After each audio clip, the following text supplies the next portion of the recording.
All right, so let's get to the story because it's interesting, and we must believe all people. I mean, it used to be believe all women until it became believe all Democrat women. And then it became don't believe the Democrat women if they criticize Joe Biden. And then it became victims of sexual abuse or alleged sexual abuse when it's done by your political leader have to become Russian assets, threaten them with prosecution, threaten them other ways, and then when they flee the country, mock them for having fled the country. This, for those of you who don't know, I'm talking about Tara Reid. This is from the New York Post. And just what I find remarkable about the article in the New York Post is the absence of any qualifying language, not alleged.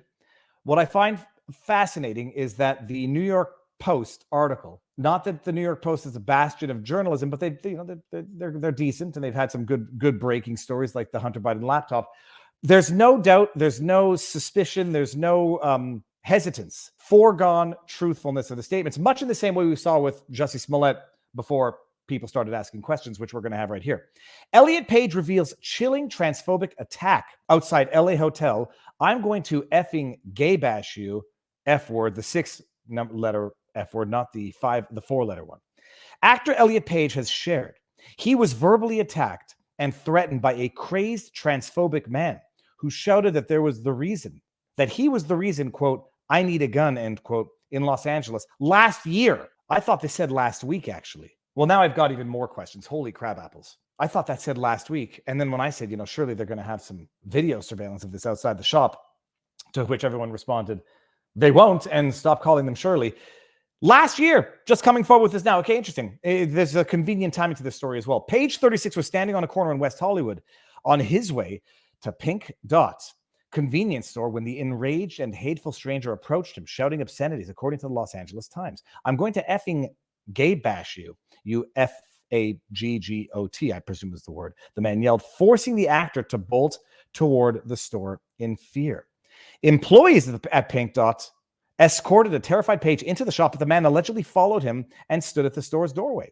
This is why I need a gun, the maniac reportedly yelled at Page through the glass door. Page, whose dead name was Ellen Page, revealed he was transgender in 2020. Now he says he no longer feels safe in Los Angeles. Okay, so hold on 1 second. This story occurred last year. The New York Times article is dated June 4th this year. So we're now just coming forward with this story a year after the incident in time for Page's new book. Okay, we got that part. Now when I'm in Los Angeles, I don't feel comfortable like I used to for walks, the Canadian-born entertainer said. The ordeal has shaken the actor, but he acknowledged that he has the privilege to stay in safer hotels and higher security if needed, unlike most people living in LA.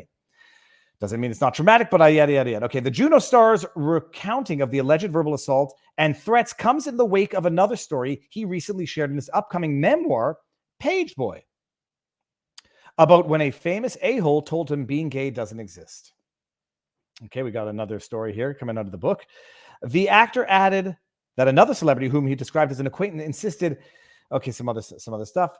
Here we go. That was it. Page Boy, the book, was released today with a brief tour promoting the memoir at venues all over North America from June 6th. So that's the story. And unless I'm misunderstanding something about the story now, I misunderstood originally. This is a story that occurred a year ago.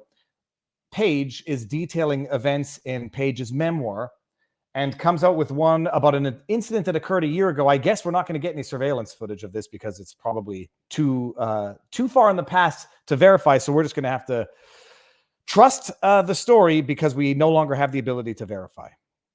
That being said, probably like Mars Gold says, nobody's safe in LA.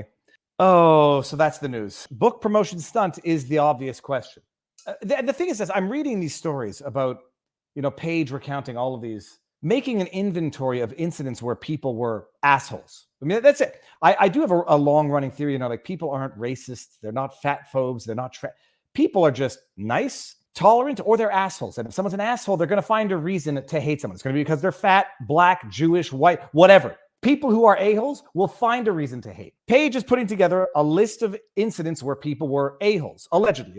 Even if the incidents are accurate. I could put together a list as well, if I were so inclined. I could put together a list of that time when I used to work at the bike shop, and the floor manager told me not to speak English on the floor because it made the French employees feel uncomfortable. I can think about that time when I was in Quebec City, driving a friend home after law school, and the friend told me that what makes Quebec City a nice place is that they have no Jews. I can think of that time also in Quebec City, where I went to a Palestinian conference to hear what the attendees were saying. And when I tried to partake in the conversation, an elderly French-Canadian man looked at me and said, "Le monsieur là, the man over there, if he's clearly an Israel supporter, if he's not Jewish himself."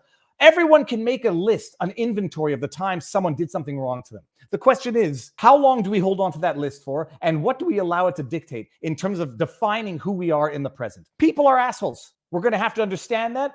There are some. Others are good. We're going to have to understand that. We're going to have to move on without keeping an inventory of victimhood that we can bring it up anytime so we can say, value what I have to say now because of my victimhood and not because of other stuff. And that's all I have to say about that.